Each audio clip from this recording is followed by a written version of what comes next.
Hello guys, this is me Maushik and you guys are watching my YouTube channel SM Tuition। So guys, आज हम लोग discuss करने वाले हैं real numbers को और ये हमारा पहला लेक्चर है जिसमें हम लोग इंट्रोडक्शन पार्ट को कवर करेंगे और देखेंगे कि वो कौन-कौन सी चीजें हैं जो हम रियल नंबर्स के चैप्टर में पढ़ने वाले हैं।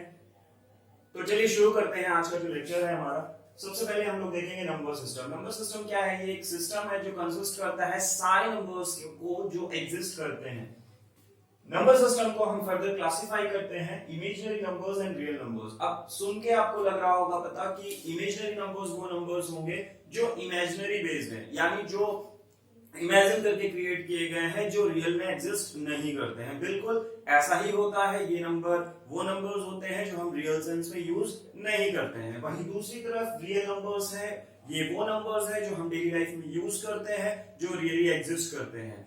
Real numbers and imaginary numbers का जो कॉम्बिनेशन होता है वो कहलाता है कॉम्प्लेक्स नंबर। और कॉम्प्लेक्स नंबर टॉपिक हम क्लास 11th में कवर करेंगे जब हम क्लास 11th में जाएंगे। तो फिलहाल हमारा जो क्लास 10th का स्कोप है वो रियल नंबर तक ही सीमित है।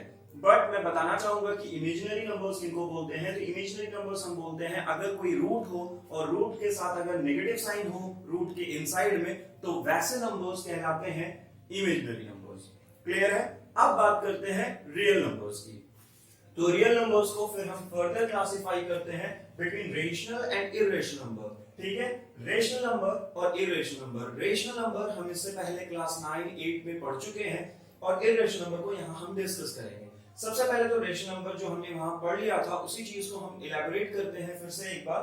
तो आपको याद होगा रेशनल नंबर हम किनको बोलते हैं? जो तीन कंडीशन को फुलफिल करते हैं। वो तीन कंडीशन क्या है? तो उसमें पहला कंडीशन है कि वो p/q फॉर्म में होना चाहिए, दूसरा कंडीशन है p और q दोनों इंटीजर्स होने चाहिए, और तीसरा कंडीशन है q नॉट इक्वल्स टू 0 होना चाहिए। यानी अगर मैं एक एग्जांपल लूं रेशनल नंबर का, तो मैं ले सकता हूं एग्जांपल के तौर पे 5/7।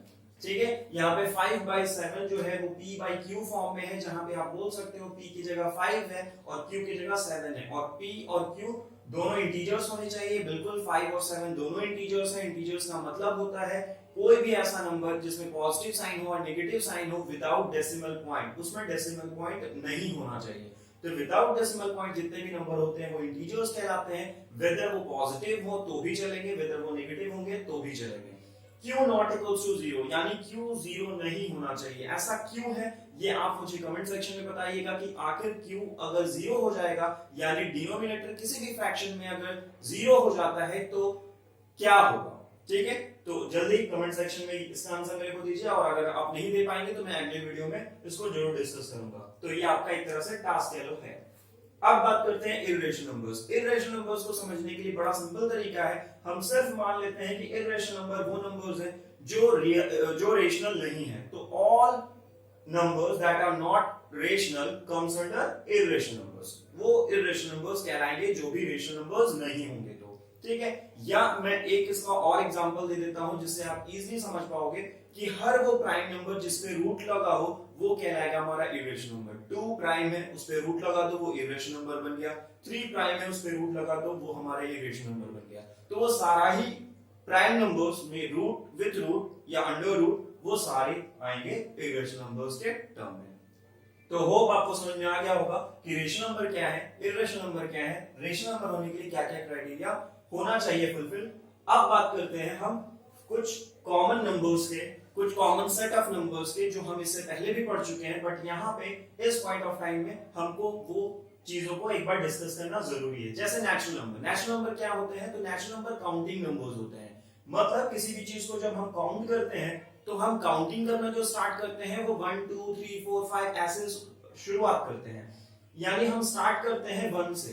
तो जो नेचुरल नंबर है वो भी स्टार्ट होता है 1 से, और वो एंड कहाँ करता है? तो वो एंड करता है इंफिनिटी पे। क्यों? क्योंकि अगर हम बोलेंगे कि ये हमारा लास्ट नेचुरल नंबर है, इससे बड़ा नेचुरल नंबर एग्जिस्ट ही नहीं करता है, तो अगर आप उसमें 1 प्लस करोगे तो आपको अनदर एक बड़ा नेचुरल नंबर मिल जाएगा। तो ये एक ऐसा चीज है जो कभी खत्म ही नहीं होगा। आप +1 करते चले जाओ और आपको नंबर मिलता चला जाएगा। तो सबसे बड़ा नेचुरल नंबर हम इंफिनिटी को मानते हैं कि वो इतना बड़ा है कि हम उसको इमेजिन नहीं कर सकते, और उसको हम इंफिनिटी मान लेते हैं। इंफिनिटी का सिंबल बड़ा सिंपल है, आप 8 को हॉरिजॉन्टल वे में लिखिएगा, वही इंफिनिटी है हमारा। अब बात करते हैं होल नंबर। होल नंबर में वो सारे नेचुरल नंबर आ जाते हैं इंक्लूडिंग जीरो। अगर हम जीरो को भी इंक्लूड कर ले और नेचुरल नंबर सारे इंक्लूड कर ले तो वो जो हमारा सेट बनेगा नंबर्स का वो कहलाएगा होल नंबर। क्लियर है? अच्छा, इससे रिलेटेड एक क्वेश्चन आता है, क्या सारे नेचुरल नंबर होल नंबर हैं? तो ये बिल्कुल बात सही है, सारे नेचुरल नंबर होल नंबर है, बिल्कुल सही। ठीक है, क्योंकि सारे ही नेचुरल नंबर होल नंबर के अंदर आ रहे हैं। बट क्या सारा होल नंबर नेचुरल नंबर है? तो ये बात ट्रू नहीं है, क्योंकि होल नंबर जो है वो बड़ा सेट है नेचुरल नंबर से। क्यों बड़ा सेट है? क्योंकि उसमें जीरो भी आ रहा है, zero plus all natural number. तो सारे होल नंबर नेचुरल नंबर नहीं है। क्यों? तो उसका एग्जांपल क्या है? जीरो। जीरो हमारा होल नंबर है बट वो नेचुरल नंबर नहीं है। होप आपको समझ में आ गया होगा। हम आगे बढ़ते हैं। इंटीजर्स। इंटीजर्स को मैंने बड़े इजी वे में डिफाइन किया है कि all whole numbers with positive and negative sign. इससे पहले मैंने क्या बताया था कि डेसिमल पॉइंट नहीं होना चाहिए, तो वो भी एक डेफिनेशन है। आप दूसरा डेफिनेशन ये भी याद कर सकते हो कि सारे होल नंबर विद पॉजिटिव और नेगेटिव साइन, जितने भी हम होल नंबर पढ़े, अगर उसमें पॉजिटिव साइन भी इंक्लूड हो जाए, नेगेटिव साइन भी इंक्लूड हो जाए, तो वो सारा ही जिसमें आएंगे वो हमारा कहलाएगा इंटीजर्स। आपको याद होगा इंटीजर्स हम लोग नंबर लाइन पे रिप्रेजेंट करते थे, जिसमें जीरो बीच में होता था और उसके हमारा एक साइड होता था पॉजिटिव नंबर और एक साइड होता था नेगेटिव नंबर। कुछ इस तरीके से हम नंबर लाइन को अगर लेते हैं तो यहाँ जीरो होता है, ये हमारा पॉजिटिव का सेट है और ये हमारा नेगेटिव का सेट है। ठीक है, उधर पॉजिटिव नंबर लाई करते हैं और इधर नेगेटिव नंबर्स लाई करते हैं। अब बात करते हैं नंबर लाइन का। नंबर लाइन क्या है? एक लाइन है जिसमें हम रिप्रेजेंटेशन करते हैं रेशनल नंबर्स का, इंटीजर्स का। तो इस वे में हम रिप्रेजेंटेशन के लिए यूज करते हैं नंबर लाइन को। अब prime number, composite number, even, odd और को प्राइम, ये कुछ नंबर्स हैं जिनको हमको डिस्कस करना है। प्राइम नंबर होप सबको पहले से पता होगा, बट मैं एक उसको और दूसरे वे में डिफाइन करना चाहूंगा। हैविंग ओनली टू फैक्टर्स, मतलब हम बोल सकते हैं कि प्राइम नंबर वो नंबर है जिसमें सिर्फ और सिर्फ दो फैक्टर होंगे, ना दो से ज्यादा ना दो से कम।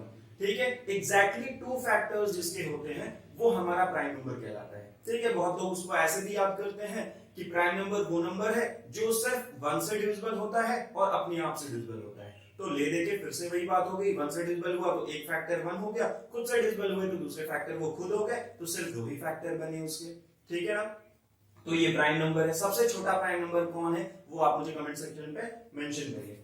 उसके बाद आता हूं कंपोजिट नंबर पे। कंपोजिट नंबर जस्ट उल्टा है प्राइम नंबर का, यानी कंपोजिट नंबर वो नंबर होता है जिसका दो से ज्यादा फैक्टर्स होते हैं, मोर देन टू। तो अगर मोर देन टू फैक्टर्स होंगे तो वो आ जाएगा कंपोजिट नंबर के ग्रुप में, जैसे कि 4।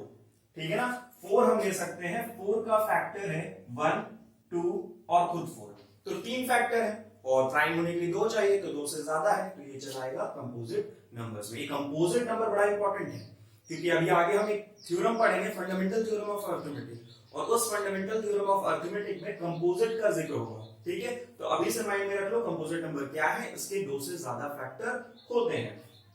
उसके बाद आता है इवन नंबर। इवन नंबर तो बड़ा इजी कॉन्सेप्ट है, आप जूनियर क्लासेस में पढ़े होंगे। वो नंबर जो 2 से डिविजिबल होते हैं वो इवन नंबर कहलाते हैं, और वो नंबर जो 2 से डिविजिबल नहीं होते हैं वो कहलाते हैं हमारे ऑड नंबर्स। तो इस तरीके से ऑड और इवन का होप आपको अंडरस्टैंडिंग पहले से होगा। मैंने सिर्फ मेंशन कर दिया ताकि आपको समझ में आए, क्योंकि यहाँ पे यूज आने वाले हैं। जहां पे यूज आएगा मैं आपको एक बार जरूर बता दूंगा कि देखो यहाँ पे वो चीज यूज आ रहा है जो हमने इंट्रोडक्शन वाले वीडियो पे कवर किया था।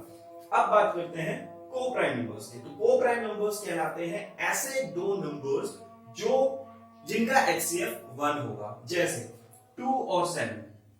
आप बताओ 2 और 7 को डिवाइड करने वाला कोई एक ऐसा नंबर है जो 2 को भी डिवाइड करता हो और 7 को भी डिवाइड करता हो? सिर्फ 1 को छोड़ के कोई नंबर है? नहीं है। तो वैसे दो नंबर्स के पेयर को हम को प्राइम नंबर बोलेंगे जो सिर्फ और सिर्फ 1 से डिविजिबल हो, या वो सिर्फ 1 के टेबल में आते हो। यहाँ पे बहुत लोगों को मिसकंसेप्शन हो जाता है कि को प्राइम का मतलब ये नंबर भी प्राइम हो और वो नंबर भी प्राइम हो, यानी दोनों जो नंबर होंगे वो प्राइम होंगे, जबकि ऐसा बिल्कुल भी नहीं है। दो नंबर को प्राइम हो सकते हैं जब वो प्राइम ना भी हो तब भी। देखते हैं 8 एंड 9। 8 एंड 9 मैंने जान के लिया क्योंकि 8 भी प्राइम नहीं है और 9 भी प्राइम नहीं है, बट स्टिल 8 और 9 दोनों को प्राइम है। कैसे? तो 8 और 9 को डिवाइड करने वाला कोई एक नंबर बताओ जो 8 को भी डिवाइड करता हो और 9 को भी डिवाइड करता हो। आपको 1 के अलावा दूसरा नहीं मिलेगा। तो ये दोनों पेयर को हम बोलेंगे को प्राइम नंबर्स।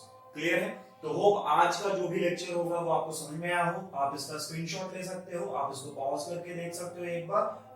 ठीक है, तो ये फिलहाल इंट्रोडक्शन वीडियो था। इसके बाद जो हम लोग लेके आएंगे वो एक कंसेप्चुअल वीडियो होगा, जिसमें हम वो टॉपिक्स को डिस्कस करेंगे जो हम लोग को 8 क्लास 7 क्लास 9 क्लास में पढ़ लेना चाहिए था, ताकि 10th का क्लास हमारा इजी हो जाए। बट बहुत सारे ऐसे बच्चे होते हैं जो वहां पे ध्यान नहीं दे पाते हैं, तो डोंट वरी, वो टॉपिक्स को हम कवर बिल्कुल करेंगे अपने अगले वाले वीडियो पे। अगर वीडियो अच्छा लगा हो तो इसको लाइक कीजिए, शेयर कीजिए अपने फ्रेंड्स में, ताकि वो भी बेनिफिट्स को उठा सके। और अगर चैनल पे न्यू है तो सब्सक्राइब कीजिए और साथ ही साथ नोटिफिकेशन बेल को हिट कर दीजिए, ताकि जब भी मैं वीडियो बनाऊं तो आपको बिना सर्च किए डायरेक्टली वो वीडियो आपके होम पेज पे न्यूज़ फीड पे मिल जाए। तब तक के लिए बाय बाय, मिलते हैं अगले वीडियो।